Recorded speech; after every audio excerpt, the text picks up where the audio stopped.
हाँ जी. Very good morning, dear students. We are starting with the next chapter of plus one chemistry. This is thermodynamics. तो thermodynamics जो है वो science की इस तरह की ब्रांच है जिसमें हम डिफरेंट फॉर्म ऑफ एनर्जी को और उन एनर्जीज़ के बीच में जैसे पोटेंशियल एनर्जी है, किनेटिक एनर्जी है, इंटरनल एनर्जी है, न्यूक्लियर एनर्जी है, उनके बीच में क्वांटिटेटिव रिलेशनशिप को स्टडी करेंगे। इसे थर्मोडायनेमिक्स कहते हैं। केमिकल थर्मोडायनेमिक्स बेसिकली हम स्टडी करेंगे क्योंकि हम केमिकल रिएक्शन से डील करेंगे इस ब्रांच ऑफ स्टडी को, तो इसे केमिकल थर्मोडायनेमिक्स कहेंगे। थर्मोडायनेमिक्स की इम्पोर्टेंस क्या है? ये हमें बताता है कि रिएक्शन फिजिबल होगा। फिजिबल का मतलब कि होगा कि नहीं होगा। और हमें ये भी बताता है कि रिएक्शन कितना प्रोग्रेस कर गया है इक्विलिब्रियम अचीव करने से पहले। लिमिटेशन इसकी ये है कि जो थर्मोडायनेमिक्स हैं हमें ये तो बता देता है कि रिएक्शन होगा कि नहीं होगा, पर ये नहीं बताता कि इसका रेट ऑफ रिएक्शन कैसा है, मतलब कि किस स्पीड से जो रिएक्शन जो है वो हो रहा है। और इसके अलावा ये इनिशियल और फाइनल स्टेट ऑफ रिएक्शन के बारे में बता देता है, जब रिएक्शन शुरू होना होता है या जब प्रोसेस ख़त्म हो जाता है, केमिकल प्रोसेस जब ख़त्म हो जाता है। लेकिन इनिशियल स्टेट से फाइनल स्टेट तक जाते हुए प्रोसेस की, केमिकल प्रोसेस की कौन सा मैकेनिज़्म इसने फॉलो करा है रिएक्शन ने, उसके बारे में थर्मोडायनेमिक्स हमें नहीं बताती। थर्मोडायनेमिक्स में हम फर्स्ट लॉ और सेकंड लॉ को डिटेल में पढ़ेंगे और थर्ड लॉ जो है वो हर क्लासेस में उसकी हम डेफिनेशन और कुछ थोड़ा सा पार्ट हम थर्मोडायनेमिक्स का पढ़ेंगे, ठीक है। थर्ड लॉ ऑफ थर्मोडायनेमिक्स का, तो ये इसकी लिमिटेशंस थी। इसके अलावा थर्ड लिमिटेशन है कि ये बल्क प्रॉपर्टीज़ के साथ डील करता है, यानी बड़ी प्रॉपर्टीज़ जैसे टेम्परेचर, प्रेशर, पर ये माइक्रोस्कोपिक प्रॉपर्टीज़ जैसे एटम की प्रॉपर्टीज़, मॉलिक्यूल की प्रॉपर्टीज़ इनके साथ डील नहीं करता। अब कुछ इंपॉर्टेंट टर्म्स हम पढ़ेंगे। पहले है सिस्टम एंड सराउंडिंग्स। पहले हम सिस्टम के बारे में पढ़ लेते हैं। तो रिएक्शन के जिस पार्ट को आप स्टडी कर रहे होते हैं, जो आपके जिसको आप इन्वेस्टिगेट कर रहे होते हैं, ठीक है, और जिसके ऊपर आप टेम्परेचर, प्रेशर और भी प्रॉपर्टीज़ का इफ़ेक्ट जो है स्टडी कर रहे होते हैं, उसको सिस्टम कहते हैं, ठीक है। तो जिस पार्ट को केमिकल रिएक्शन के जिस पार्ट को आप स्टडी कर रहे हैं वो सिस्टम है, जिसको आप स्टडी नहीं कर रहे उसको सराउंडिंग कहते हैं। तो हम the part of universe which is not under investigation, यानी जिसको आप स्टडी, इन्वेस्टिगेशन का मतलब स्टडी नहीं कर रहे, उसको हम सराउंडिंग कहते हैं। तो यूनिवर्स जो है सिस्टम प्लस सराउंडिंग को मिला के बनता है। तो सिस्टम की जो टाइप्स होती हैं, ओपन सिस्टम होता है, क्लोज सिस्टम होता है और आइसोलेटेड सिस्टम होता है। तो अब हम पढ़ेंगे कि ओपन सिस्टम क्या है, क्लोज सिस्टम क्या है और आइसोलेटेड सिस्टम क्या है। तो ये देखिए, ओपन सिस्टम के बारे में हम पढ़ रहे हैं। ओपन सिस्टम जो है ये सिस्टम है, इसको हम स्टडी कर रहे हैं, ये सराउंडिंग है, इसको हम स्टडी नहीं कर रहे। तो अगर सिस्टम और सराउंडिंग आपस में मैटर और एनर्जी को एक्सचेंज करते हैं, तो इस तरह के सिस्टम को ओपन सिस्टम कहते हैं। जैसे कि आप इसे हीट सप्लाई कर रहे हैं, इसमें आपने सिस्टम में वाटर को रखा हुआ है, आप इसको हीट सप्लाई कर रहे हैं, तो वेपर्स सराउंडिंग में भी जा रहे हैं, आपने इसको ऊपर से कवर नहीं किया हुआ। तो हीट जो है सराउंडिंग से सिस्टम में जा रही है। यानी कि जब सिस्टम एक्सचेंज कर सकता है अपना मैटर भी और अपनी मैटर, ये मतलब वाटर वेपर बाहर जा रहे हैं, एनर्जी यानी हीट एनर्जी अंदर जा रही है। तो जब सिस्टम अपना मैटर और एनर्जी दोनों को एक्सचेंज कर सकता है सराउंडिंग के साथ, इस तरह के सिस्टम को हम क्या कहते हैं? ओपन सिस्टम कहते हैं। ऐसे तो एनिमल और प्लांट्स जो हैं ओपन सिस्टम की एग्जांपल हैं। अब सोच के देखना कि आप ह्यूमन बीइंग्स हो, आप ओपन सिस्टम हो कि नहीं हो? हो ना? आप ऑक्सीजन को या एयर को ब्रीथ इन भी करते हो और कार्बन डाइऑक्साइड को एक्सेल आउट भी करते हो, तो इसका मतलब आप ओपन सिस्टम की एग्जांपल होगी ना। तो ऐसे ही प्लांट्स और एनिमल्स में भी होता है। दूसरा सिस्टम हमारे पास है क्लोज सिस्टम। ये एनर्जी को तो एक्सचेंज करता है सराउंडिंग के साथ, पर मैटर को नहीं एक्सचेंज करता क्योंकि आपने इसको ऊपर से बंद कर दिया हुआ है। जैसे एक चाय का कप है गरम-गरम, आपने उसको कोस्टर से कवर कर दिया। कोस्टर यानी कि लिड के साथ कवर कर दिया चाय के कप को, तो वो धीरे-धीरे चाय का कप ठंडा तो हो जाएगा, इसका मतलब उसने अपनी एनर्जी तो एक्सचेंज कर ली सराउंडिंग के साथ लूज़ करके, उसने अपनी गर्मी जो है सराउंडिंग को लूज़ कर दी। पर मैटर नहीं एक्सचेंज करेगा क्योंकि जब आप लिड को 1 घंटे के बाद उठाओगे, तो लिड के नीचे कितने सारे वाटर वेपर्स आपको नज़र आ जाएँगे। तो इस तरह के सिस्टम को हम क्या कहते हैं? क्लोज़्ड सिस्टम कहते हैं। तो जब भी सिस्टम सिर्फ़ एनर्जी एक्सचेंज कर सकता है सराउंडिंग के साथ, पर अपना मैटर नहीं एक्सचेंज कर सकता, इस तरह के सिस्टम को हम क्या कहते हैं? हम क्लोज़ सिस्टम कहते हैं। क्लियर है? गॉट इट बच्चा? ओके। आगे हमारे पास आइसोलेटेड सिस्टम है। आइसोलेटेड सिस्टम में हम सिस्टम को जो है इस तरह से पैक करते हैं, इसके आसपास इस तरह की वॉल्स होती हैं। ये वाटर जो है सिस्टम में है और हमने इसको इंसुलेट कर दिया है। ये इंसुलेशन है, ना तो एनर्जी सिस्टम और सराउंडिंग, ये सराउंडिंग है।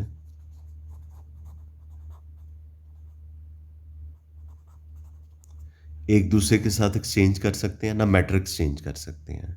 इस तरह के सिस्टम को हम क्या कहते हैं? आइसोलेटेड सिस्टम कहते हैं। आगे चलते हैं। ये कुछ डेफिनेशंस हैं जो कि पूरे चैप्टर में आती जाएंगी, तो ये डेफिनेशंस हमें डेफिनेटली पहले पढ़नी ही पड़ेंगी। तो आगे हमारे पास है state of system. State of system मतलब कि सिस्टम की कंडीशन कौन सी है और इसको मतलब कि ये इनिशियल स्टेट में है कि फाइनल स्टेट में है, मतलब कि यहाँ मतलब कि अभी रिएक्शन प्रोग्रेस ही हो रहा है, और इसको फाइंड आउट करने के लिए कि ये इनिशियल स्टेट में है कि फाइनल स्टेट में है, इसके लिए हमारे पास कुछ मेज़रेबल प्रॉपर्टीज़ होती हैं जैसे कि टेम्परेचर, प्रेशर, वॉल्यूम। ठीक है?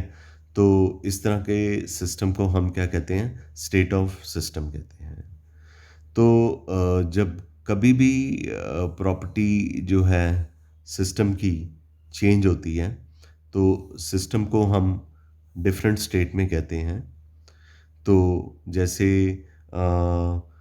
अगर आपको पहली बात तो ये है कि सिस्टम की स्टेट को मेज़र करने के लिए हमारे पास टेम्परेचर, प्रेशर, वॉल्यूम एटसेट्रा है। इनको वेरिएबल प्रॉपर्टीज, स्टेट वेरिएबल्स कह देते हैं। तो अगर इनमें कोई चेंज आ जाता है तो हम समझ लेते हैं कि सिस्टम की जो स्टेट है वो इनिशियल से मोस्ट प्रोबेबली फाइनल में कन्वर्ट हो चुकी है, या अगर फाइनल में नहीं कन्वर्ट हुई तो स्टेट ऑफ सिस्टम जो है वो एक स्टेट से दूसरी स्टेट में चेंज हो चुकी है।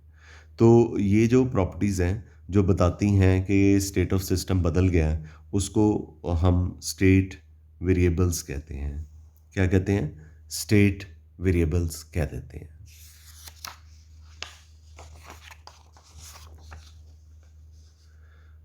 तो सिस्टम की जो पहली स्टेट होती है, जो फर्स्ट स्टेट होती है, उसको हम इनिशियल स्टेट कहते हैं।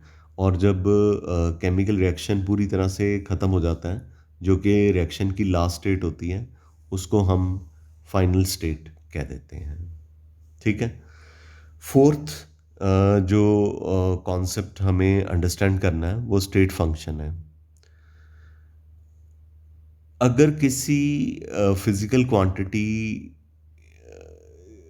की वैल्यू सिर्फ इनिशियल और फाइनल स्टेट पे डिपेंड करती है, और रास्ता कौन सा फॉलो किया है रिएक्शन ने उसके ऊपर नहीं डिपेंड करती, उसे हम स्टेट फंक्शन कहते हैं।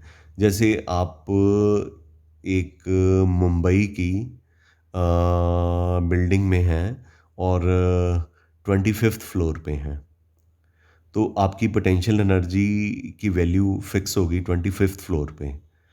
तो आपने कौन सा रास्ता 25th फ्लोर पे जाने के लिए फॉलो किया? आपने वहाँ पे जाने के लिए एस्केलेटर यूज़ किया, आपने लिफ्ट यूज़ करी, या आपने स्टेयर्स यूज़ करी? या हेलीकॉप्टर ने आपको वहाँ पे लैंड करवा दिया, 25th फ्लोर यानी कि रूफ ही है एक तरह से। तो पाथ पे अगर कोई प्रॉपर्टी ना डिपेंड करे तो उसको हम क्या कहते हैं, स्टेट फंक्शन कहते हैं। ठीक है। नेक्स्ट कॉन्सेप्ट हमें जो अंडरस्टैंड करना है, मैक्रोस्कोपिक एंड माइक्रोस्कोपिक प्रॉपर्टीज़ के बारे में अंडरस्टैंड करना है। जब भी सिस्टम में large number of atom on molecule हो तो इस तरह की प्रॉपर्टी को मैक्रोस्कोपिक प्रॉपर्टीज़ कहा जाता है। और थर्मोडायनेमिक्स जो है वैसे भी एटम्स और मॉलिक्यूल की इंडिविजुअल प्रॉपर्टीज़ के साथ डील नहीं करती, यानी ये माइक्रोस्कोपिक प्रॉपर्टीज़ के साथ डील नहीं करती, ये बल्क के साथ डील करती हैं। तो ये मैक्रोस्कोपिक प्रॉपर्टीज़ के साथ डील करती है, जो कि temperature, pressure, volume, density, melting point, boiling point etcetera होती हैं। तो ये इस तरह के सिस्टम को जो कि मैक्रोस्कोपिक प्रॉपर्टीज़ के साथ सिर्फ डील करता है, उसको मैक्रोस्कोपिक सिस्टम कह दिया जाता है। ये दो तरह का होता है, एक एक्सटेंसिव प्रॉपर्टीज़ होती हैं, एक इंटेंसिव प्रॉपर्टीज़ होती हैं। तो अब हम आगे पढ़ेंगे एक्सटेंसिव प्रॉपर्टीज़ क्या होती हैं। एक्सटेंसिव प्रॉपर्टीज़ वो प्रॉपर्टीज़ होती हैं जो सिस्टम के अंदर जो मैटर होता है उसकी क्वांटिटी पे डिपेंड करती हैं। क्वांटिटी पे अगर कोई प्रॉपर्टी डिपेंड करे तो उससे किसकी क्वांटिटी पे, सिस्टम की क्वांटिटी पे। तो सिस्टम की क्वांटिटी मास से रिलेटेड होती है, वॉल्यूम से रिलेटेड होती है। तो कोई भी प्रॉपर्टी अगर सिस्टम की क्वांटिटी से मतलब को रिलेट करें, उसको हम एक्सटेंसिव प्रॉपर्टीज़ कहते हैं। यहाँ पे मैं एग्जांपल दूंगा, आपको एग्जांपल्स नहीं पता चलेंगी मास और वॉल्यूम को छोड़ के। मास और वॉल्यूम एक्सटेंसिव प्रॉपर्टीज़ हैं, ये डेफिनेटली क्वांटिटी ऑफ सिस्टम पे डिपेंड करती हैं। जैसे कि कंटेनर के अंदर आप वाटर को ऐड करते जाओगे तो मास इंक्रीज़ करेगा, तो ये एक्सटेंसिव प्रॉपर्टी होगी। इसका मतलब कि मास जो है वो वाटर आप ऐड करते जा रहे हो तो डेफिनेटली मास पे डिपेंड कर रहा है, और वॉल्यूम भी उसका इंक्रीज़ करी जा रहा है। Heat capacity, internal energy, enthalpy, entropy, Gibbs free energy हमारे फोर्थ और फिफ्थ सिक्स सेवन्थ लेक्चर में आएगा, उसमें इसकी डिटेल आएगी। बाकी इंटरनल एनर्जी के बारे में हम बता सकते हैं कि energy of the system, internal energy of the system, तो energy contained within the system, system के अंदर जो एनर्जी होती है उसको हम क्या कहते हैं, इंटरनल एनर्जी कहते हैं। बाकी गिब्स फ्री एनर्जी के बारे में मैं अभी नहीं बता सकता, इंथैल्पी के बारे में नहीं बता सकता, एंट्रोपी के बारे में नहीं बता सकता। ये हमारे जो लेक्चर आएंगे 7, 8, 9, 10, तो उसमें हम इनके बारे में डिटेल में पढ़ेंगे। लेकिन फ़िलहाल आप एक्सटेंसिव प्रॉपर्टीज़ की डेफिनेशन, ये एग्जाम्पल जो है वो गो थ्रू कर सकते हैं। तो जब ये डिटेल में आएंगे टॉपिक, दो दो चार चार छः छः पेजेस के, तो आपको अपने आप पता चल जाएगा ये एक्सटेंसिव प्रॉपर्टीज़ होती हैं। आगे इंटेंसिव प्रॉपर्टीज़ पे चलते हैं। तो प्रॉपर्टीज़ जो कि सब्सटेंस की नेचर पे डिपेंड करती हैं, उनको हम इंटेंसिव प्रॉपर्टीज़ कहते हैं। आप बताइए कि सब्सटेंस की नेचर पे क्या डिपेंड कर सकता है। सब्सटेंस की नेचर पे temperature, pressure, density, refractive index, viscosity, surface tension, specific heat, freezing point, boiling point, EMF of cell, pH of solution, mole fraction, molarity, ये सारी नेचर पे डिपेंड करती हैं, सब्सटेंस की नेचर पे।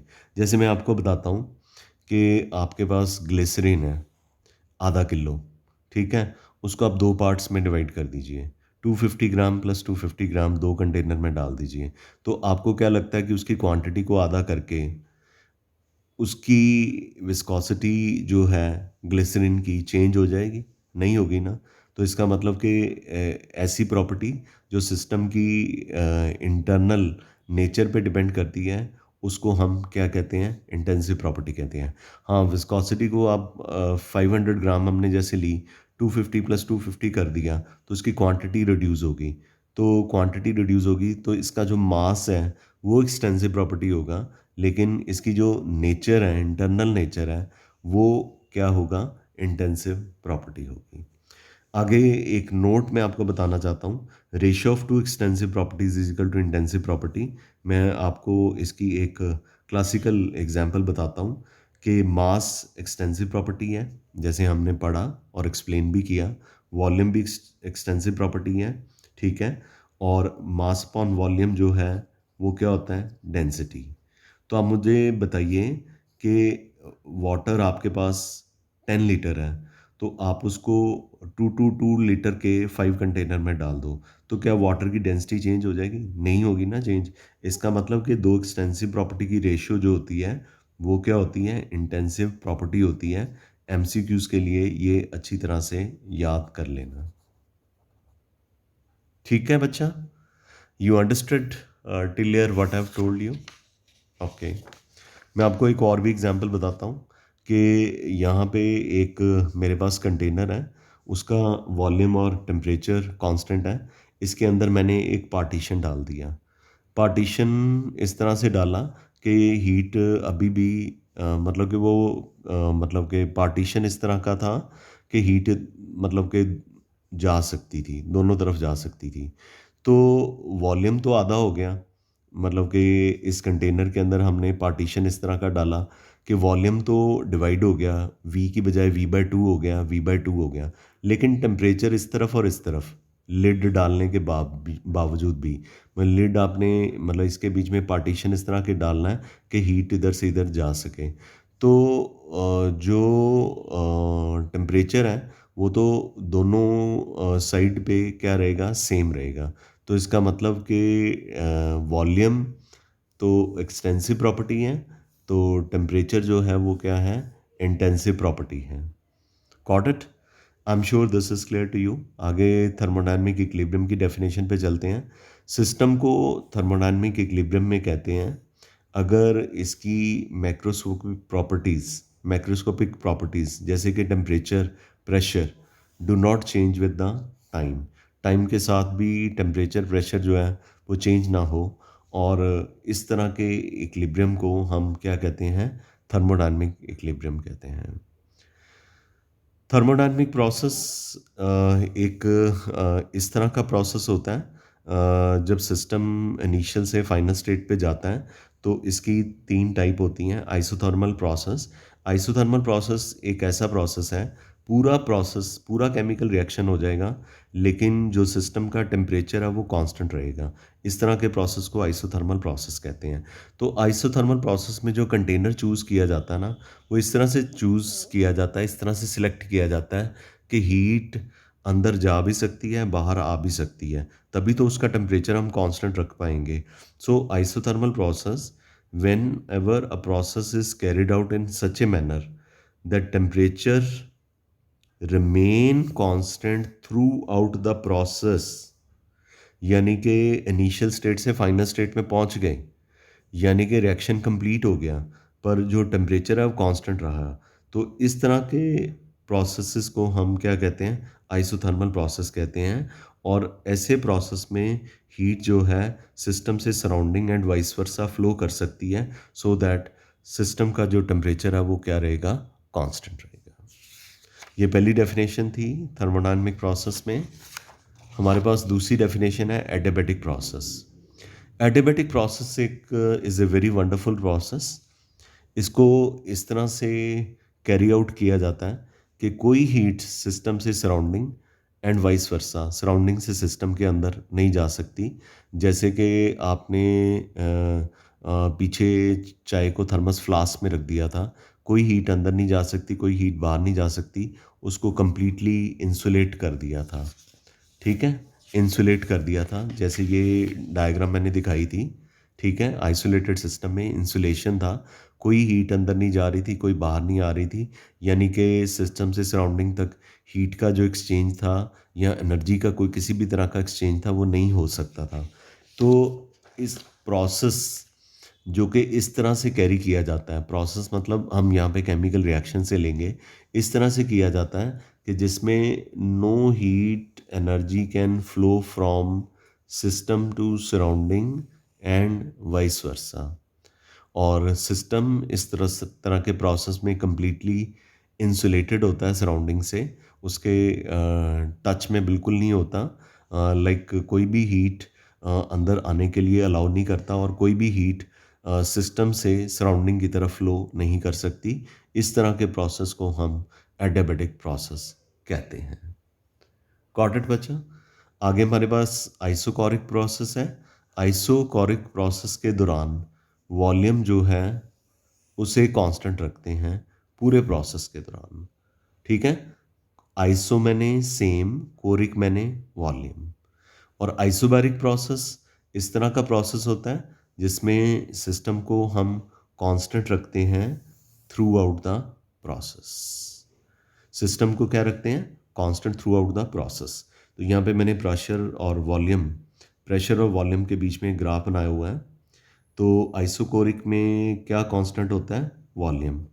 तो ये आइसोकोरिक को रिप्रेजेंट कर रहा है क्योंकि वॉल्यूम में कोई चेंज नहीं आ रहा, बेशक प्रेशर इंक्रीज कर रहे हैं। ये लाइन जो है रेड कलर की आइसोबारिक को रिप्रेजेंट कर रही है। इसमें वॉल्यूम तो चेंज हो रहा है, वॉल्यूम इंक्रीज कर रहा है, पर प्रेशर जो है वो क्या कर रहा है?